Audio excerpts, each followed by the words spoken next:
Let's get into week 3. Here we go. Week 3. First thing we do, remember, each week is that we kind of review what happened in week 2. I gave you week 2 tasks. Same things. We're going to talk about the challenges, the rewards you had for each one of those different activities. Adding names, making phone calls, writing your notes, listening to the DVD, a lot of the same things. But I also want you to kind of evaluate the open house. You know, I asked you to sit in open house at the end of the last week. I hope you took it seriously. How many people came? Did you get any leads from that open house? Did it actually generate any leads for you? More importantly, what did you learn at the open house? I'm a huge, huge proponent that every time we do an activity, we should consciously become aware of what we learned from the activity. Does that make sense to you? And most people in our business don't slow down for even 3 minutes enough to ask themselves, what did I learn from the activity? What am I never going to do again? You know, like have the seller there with me for 3 hours. That's how you turn 3 hours into an 8-hour open house. And so, you know, we learn those things. Okay? So what did you learn? Make sure you get there early enough to, you know, open the doors and windows to air out the house. I mean, you know, pick up the stuff they didn't pick up. I mean, it's just amazing to me how people might leave the condition of their home for an open house. I learned the hard way how to set directional arrows for open houses. I put it at the house, then I went down the block, then I went down to the corner, and by the time I got back, there were people already walking through the house. I learned to set the arrows out furthest away, then go towards the house. So all these little things we have to become conscious of. And so the purpose of me even having a little, you know, review in there is to get you constantly thinking, what did I learn? You know, what did I learn from this experience? All right, let's talk about buyers. We're going to talk about buyers. And I'm going to say something right up front that, you know, I've been around this thing a long time. There's a lot of expressions we use in the real estate business, and one of the expressions that's been around since the beginning of time, as long as we've been around, are things like, buyers are liars. I'm going to offer to you, I've never agreed with that. I've never accepted that. The reason that expression has come to be is because it's not uncommon for a buyer to buy a home different than what they described to us originally they were looking for. I don't think the buyers are liars. I think that phrase was invented by the sales industry to cover for our inability to ask the right questions. We're showing people homes that we have no business showing them. And I'm going to try to show you specifically how I eliminated that, prevented that totally from happening to me. But the most significant question I ever learned to ask buyers was the one right there in front of you, and that is, why do you really need to buy? I'm just kind of curious. All right, now let's use a real scenario. You're referred, somebody's referred to you, you call them up, you start talking to them, you know, maybe you don't know them, maybe a difference, but I'm talking to them and they say, oh, we're looking for this price range in this part of town, and here's the kind of things we want. And I'm getting all excited now because I got me a buyer. Man, I got me a buyer. All right. And then I'm going to suggest that you slow down, take a deep breath, and ask the question. And you got to come up with, maybe, if you're not comfortable with those words, come up with something similar. And the question is, I'm just kind of curious, before we just start driving around looking at houses, you know what I really like to know? Why do you really need to buy one anyway? I mean, why do you really need to buy a house? Because I'm here to tell you, when I finally started asking that question about 4 years into my career, and I asked it for over a dozen years, what I discovered were over half the buyers said what? When I say, why do you really need to buy a house? They say what? Well, I don't really need to buy one. Oh, good. Good, good, good, good, good, good, good, good. Hey, here's an idea. Why do I introduce you to the sellers who don't need to sell? How about that? Wouldn't you like to say that once, just one time to somebody? Well, what I learned was that it's not healthy when we as a real estate agent are more motivated for them to buy a house than they are.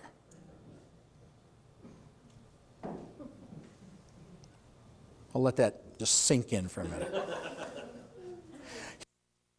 I need a commission. You've got to buy a house this weekend.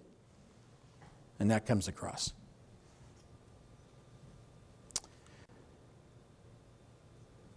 I rate in the top 5 of my worst experiences in my real estate career what happened to me in my first year with a buyer.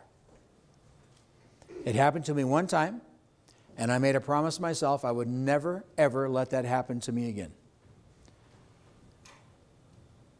At the end of my first year in a business,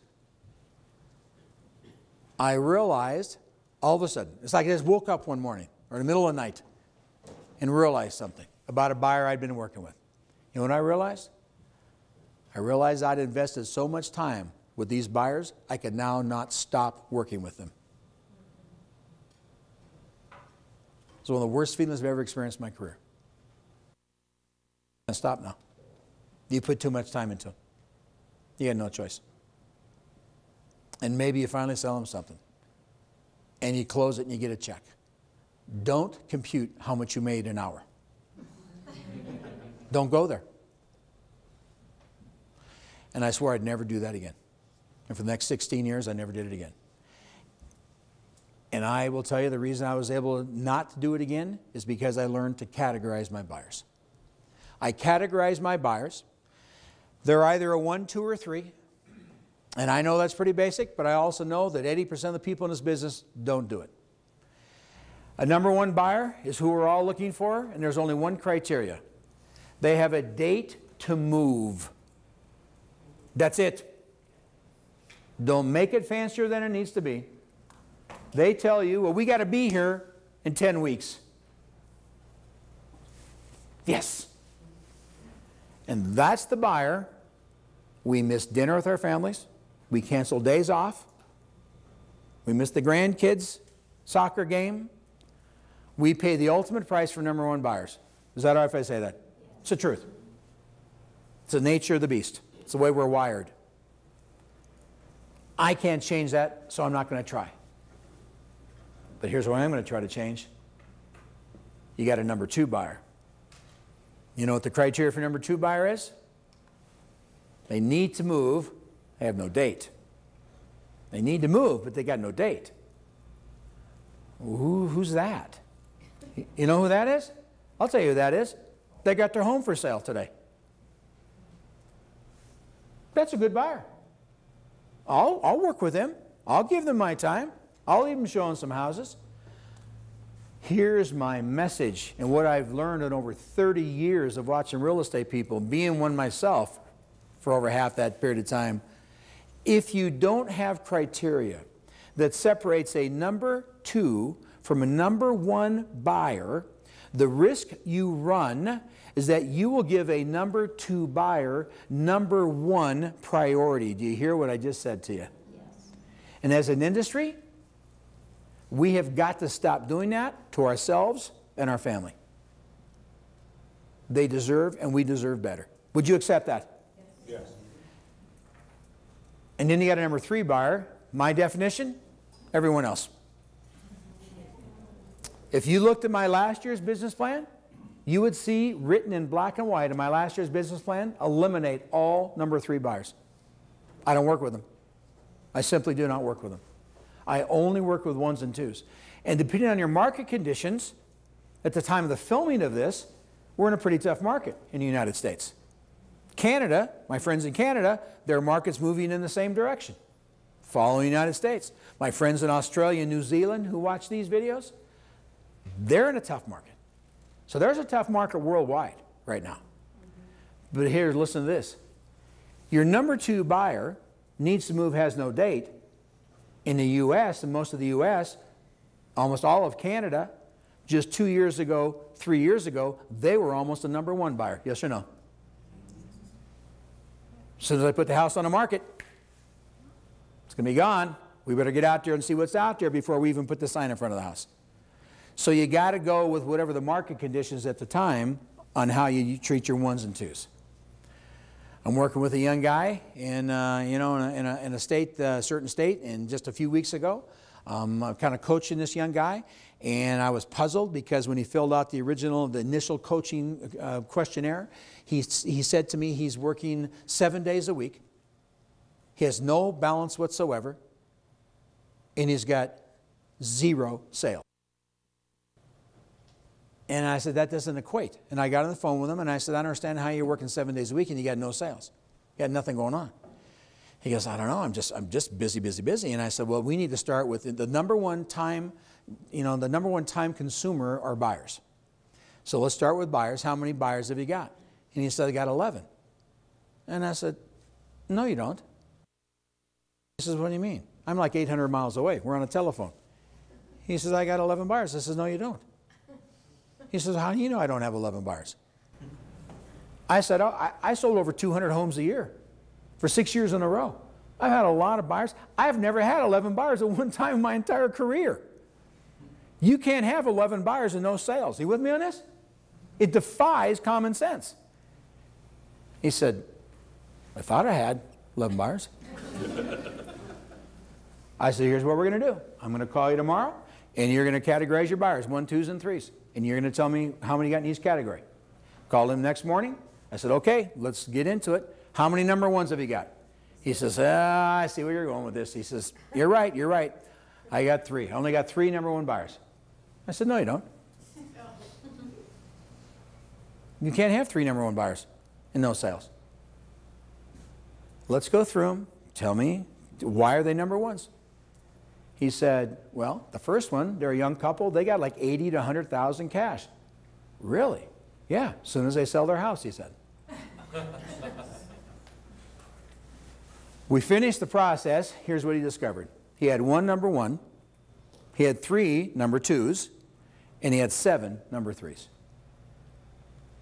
To his credit, this young guy took my advice. And the first thing he did is that he jettisoned the 7 number 3s. And it took a tremendous amount of courage for him to do that. Yes or no? Yes. You know why we don't want to get rid of some of the buyers we're working with? Because if we get rid of them, we got nothing else. It's the best we got to choose from. And if we don't have those, I got to go out and replace them. And we're fooling ourselves thinking that we got buyers. Let me just cut to the chase. This young guy came back and told me 10 days later, he said, he called me, he was so excited, he called me on Monday morning. He said, I want you to know I got my first sale. And I said, good for you. And he said, it was the 1 number 1 buyer that I ended up with. And here's what he said to me. He said, I like to think I would have sold them a house anyway, but I think because of what I went through with you, what it forced me to recognize is who that 1 number 1, so like the laser beam focused on those people, and what I eliminated, prevented from happening, is that possibly because I was trying to keep so many people happy, I kept that 1 number 1 from slipping between in the cracks. You hear what he just said? Yes. And all of us can relate to that. All of us. I'm going to give you an idea that very few people very few real estate people do. I believe very strongly that we should use a buyer's package. A buyer's package, in this industry, we're known for having lots and lots and lots of stuff for sellers in our listing material. We have pre-listing packages. We've got all these things that we're all excited about, and we do all these things for sellers. And then when it comes to buyers, typically what we do, here's my card, and we're going to get in the car and drive around. We're stumped on why it is that we don't have a lot of loyalty from a buyer back to us. I'm going to suggest it begins with what little we give to them that commands some loyalty. I believe that we should treat sellers and buyers the same. You need to give a buyer a buyer's package, just like you give a seller the seller's package. And so in the workbooks, I've put what I think goes into a buyer's package. We've got a title page, makes them feel special, prepared for Mr. and Mrs. So-and-so. Here's the buyer's package here today. We've got things in there you want to have your bio about. If you got about yourself, you've got assistance. If they're new to the area, you want to have just a little map of your area in the buyer's package. Maybe showing some of the landmarks around town. Here's the area where you said you want to look at homes, that kind of deal. Get them oriented more quickly. You want to have information from maybe the parks and department in schools and that kind of information. Maybe, what is the climate here? The 12-month climate range, lows and highs and averages, rainfalls, those kinds of things. You're almost like a miniature chamber of commerce in a buyer's package. Now, don't make it too voluminous because it defeats the whole purpose, but just kind of the essence of what's going on in your community. I think you also need to have statistics about your marketplace. Here's how many sales there have been this year compared to the, year before, that kind of thing. The things we talked about in week 1. That goes in there. Educate them. Let me offer this to you. The more you educate a buyer, the more comfortable and confident they feel, the stronger the relationship becomes. Does that make any sense to you? They learn to look at you as a trusted source now. You begin to develop a true relationship. And guess what else it commands? Loyalty. Loyalty from them to you. I have a page in there called How I Work for You. I've got the home buying process, if they haven't bought a home in 20 years or if they're a first-time home buyer. And so we'll kind of look at those in detail as we go through this. And then I've got the itinerary. Here's the homes we're going to go look at today or tomorrow as I hand them the package. Here's the 5 houses I've got laid out, for us. And then I've got that how to buy this home, the different alternatives. Here's the different financing options on how to buy the house. Make it very, very attainable for them. So, How I Work for You. This is the page that I used. It made me a lot of money in my career. Essentially there's 3 components to it. As you can see right there, it's in the workbook and it's on the screen in front of you. I asked them, tell me the most important considerations in selecting a home. You tell me what you're looking for in a house. That's step 1. And then step 2, I'm going to go out there and search for homes for you. I'm going to look in the MLS. I'm going to look in the ads. I'm going to look at those for sale boners. I'm going to look on the internet. I'm going to go out there and beat the bushes and try to find houses to look for you. This is the dialogue now from me to them, the buyer. Here's what I do for you. And then number 3, and here's where I differ from some other real estate people. It doesn't make me right. Doesn't make me wrong. Okay? These are my videos, so you're listening to my way. Okay? I try to do things that people don't expect. Remember that? I try to come from the other angle. So I say to them, step 3, after we find the houses that I think matches, I can make an appointment to show you. We'll get inside there and take a look at them. Or, if you'd prefer, I'll give you the address, give you the map so you can see where they are. You drive around, you check out the area. I ask that you respect the sellers and not go pound on their door, but just kind of check it out a little bit, and then you tell me which ones appeal to you and you'd like to go inside and see. Does that make any sense to you?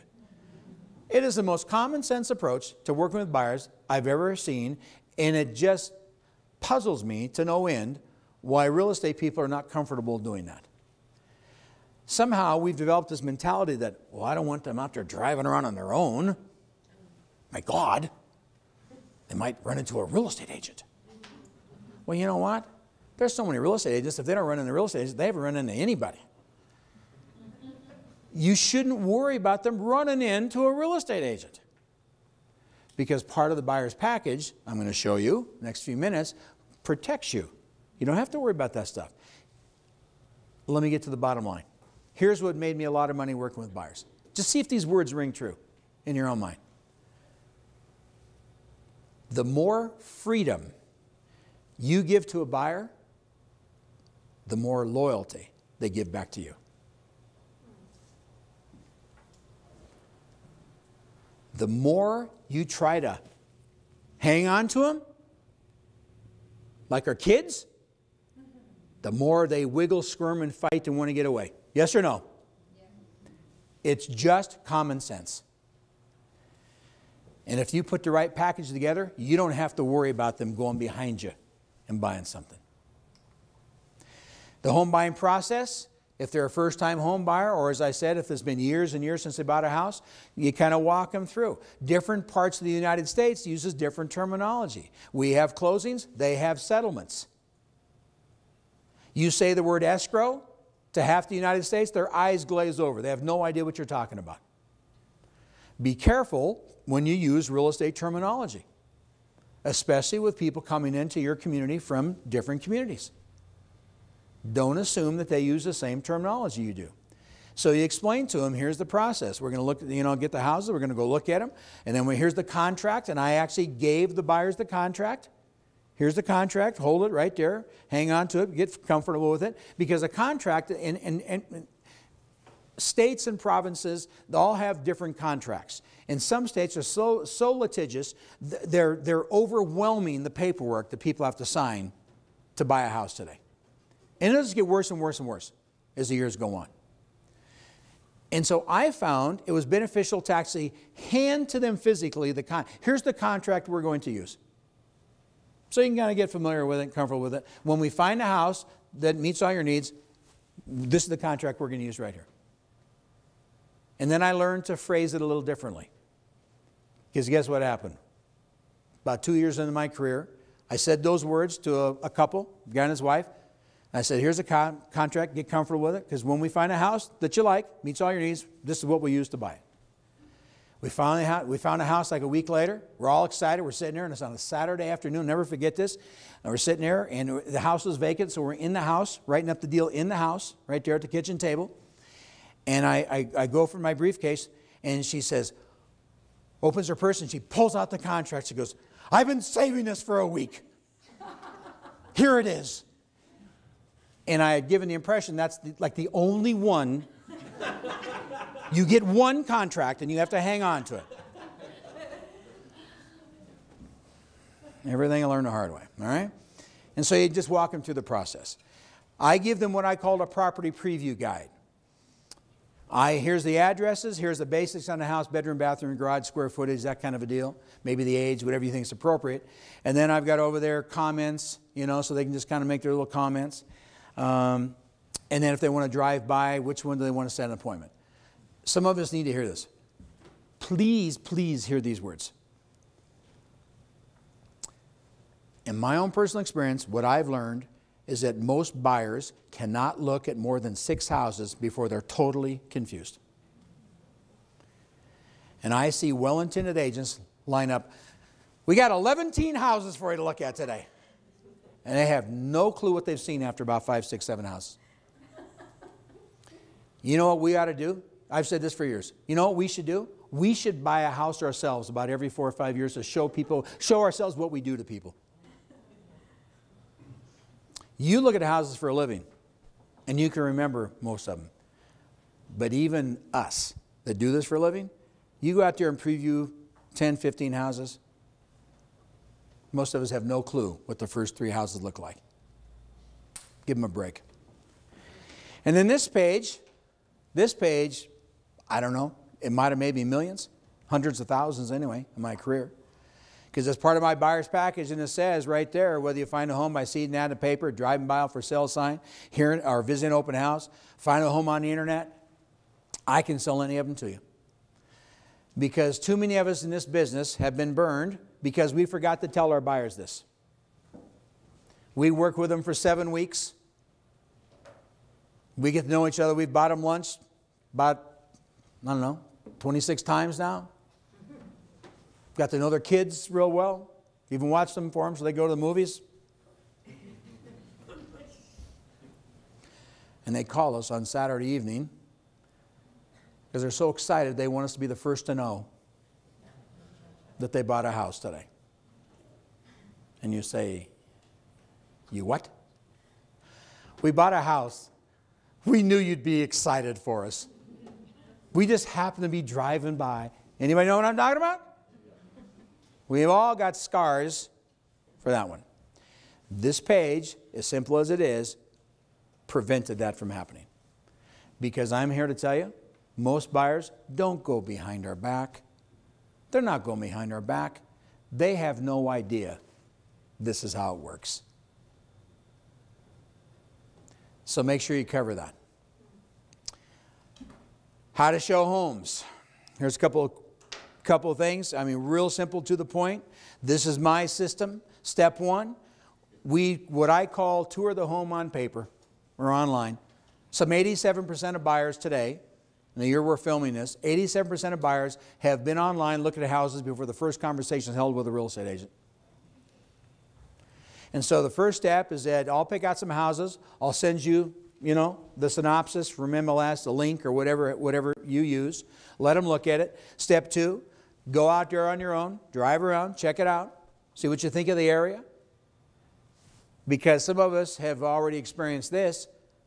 We got 3 houses lined up. They're in our front seat and back seat of our car. We drive in the neighborhood. We pull onto the street. We pull up in front of the house. And they're going, oh, we don't need to see this one. They eliminate it just from curb appeal. Anybody know what I'm talking about? Not only is it a monumental waste of your time and their time, I offer to you more damaging is the loss of your credibility in their eyes.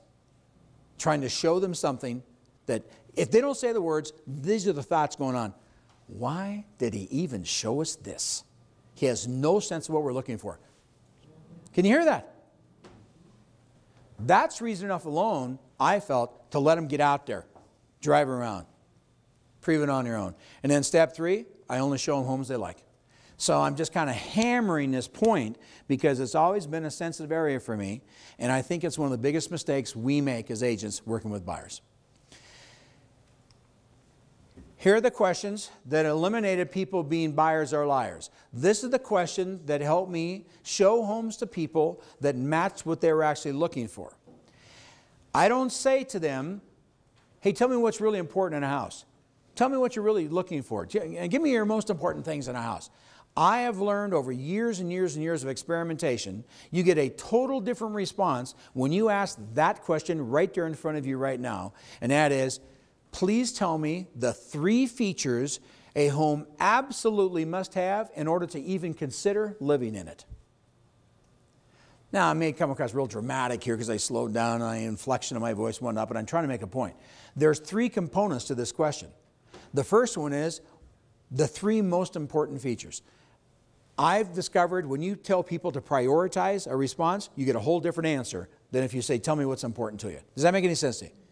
You give me the 3 most important. You may think I'm making this up. I've had couples in front of me. Here's the first one. Oh, here's the second one. Here's the third one. And she says, that's not the third one. This is the third one. And I've had people almost get into an argument right in front of me. I said, you can have 4. No, you can have 4. It's okay. The second component, absolutely must have. I'm emphasizing the importance of their response. And the third component, in order to even consider living in it. You get people to emotionally move into the house. Can you see yourself living in this house? It's got to have this in order for us to even consider living in it. I hope you use that question. Second question. Every home we look at, I'm going to ask you one question, and that is, why didn't we buy this one? Very few real estate people have ever asked that question. I began to experiment with that years and years ago, and you got to be very careful how you say it, because you can come across like you're real pushy, but let me give you a flavor of how I said it.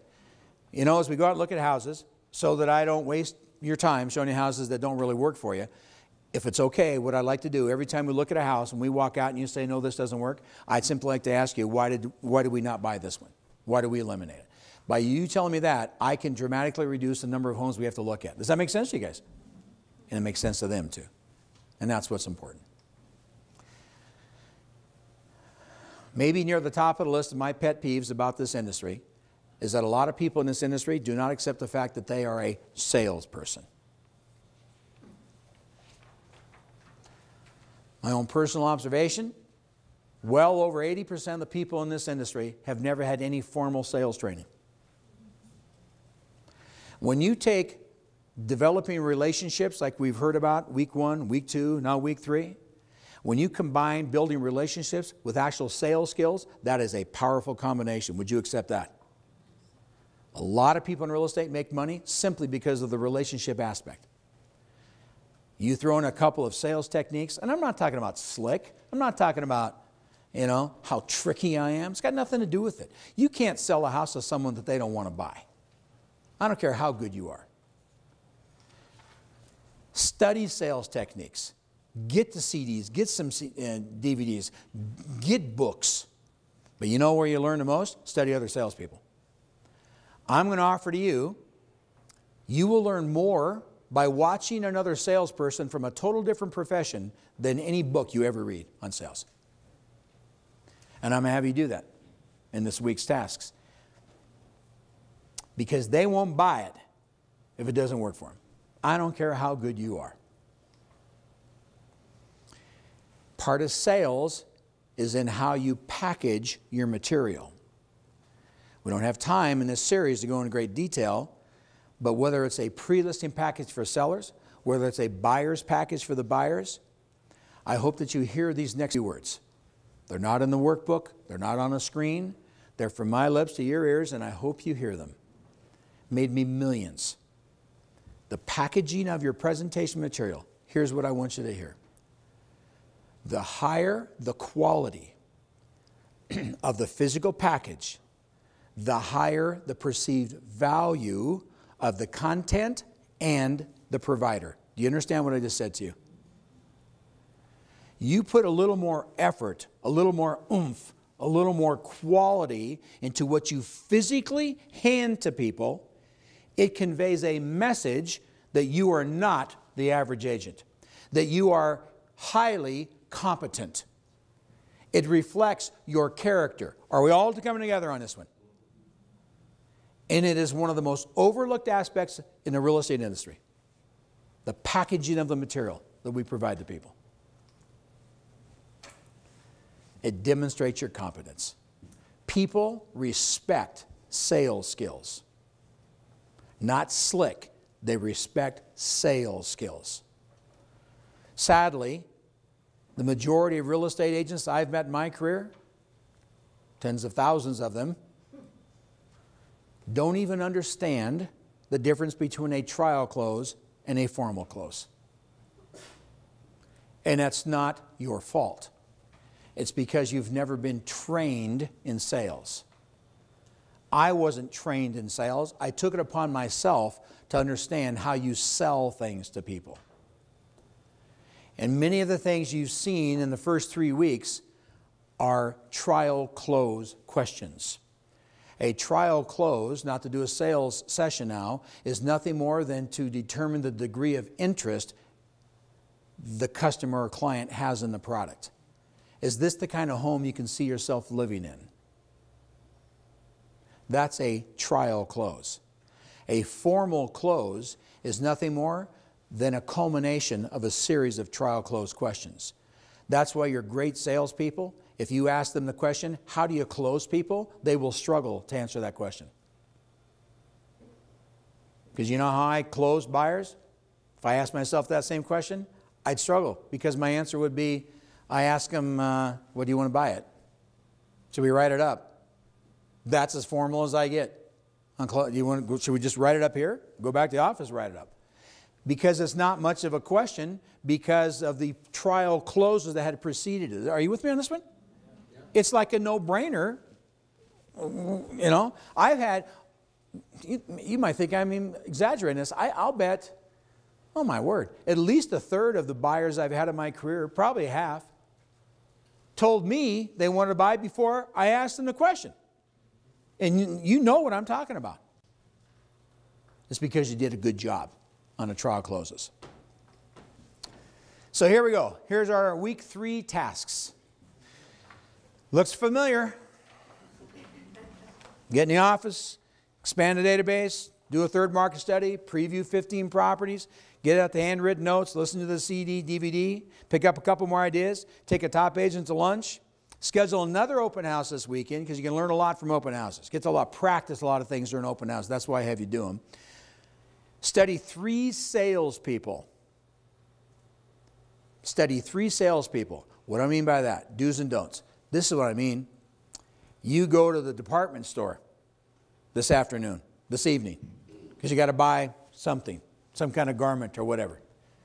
Whoever it is that works with you, that helps you, become more consciously aware of what they say and do than you've ever been before. And as soon as you finish, whether you buy it or not, and you walk out, I'm going to encourage you to take 90 seconds and ask yourself the question, what did they do that I thought was pretty effective? And then ask yourself, what did they do, if anything, that, boy, I hope I never do that. You with me? That's how you begin to learn sales techniques. 3 people in the next week.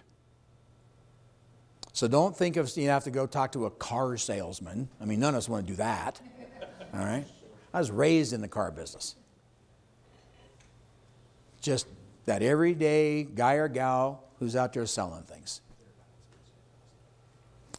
And then the last thing you got down there for week 3 task, I want you to find 2 buyers. And there's 2 primary ways you're going to find 2 buyers. And they're already on your list of tasks. Get on the phone. Get on the phone with people you know. Say, hey, I'm just calling people. I'm just kind of looking for some buyers. You know, it's a pretty good time to buy. Is it not, by the way? Yeah. Pretty good time to buy. And I just thought I'd give some people I know, I know you pretty well. I'm just going to call you. If you know somebody looking to buy, would you mind just giving my name and number? That's about as non-threatening as you're ever going to say. Is that true? Just, if you can think of somebody, I'd love, just love to work with them. I'm not even suggesting you say, hey, give me their name and number so I can call them. Because most of us are not comfortable with that. Is that true, by the way? But I am comfortable enough to say, hey, if you think, or if you run into somebody, I'm just calling people I know tonight, Dwayne, to say, you know what? I'm looking for some buyers, and over the next few days, if you happen to run into somebody who's thinking about buying, keep me in mind. Would you do that? What's he going to say? Sure. Sure, yeah. And then the other way, sit that open house. And you do the things I told you to do, how to sit an open house effectively, you'll have people coming in the front door. And you can find some buyers. That's your task for week 3. You got some work to do.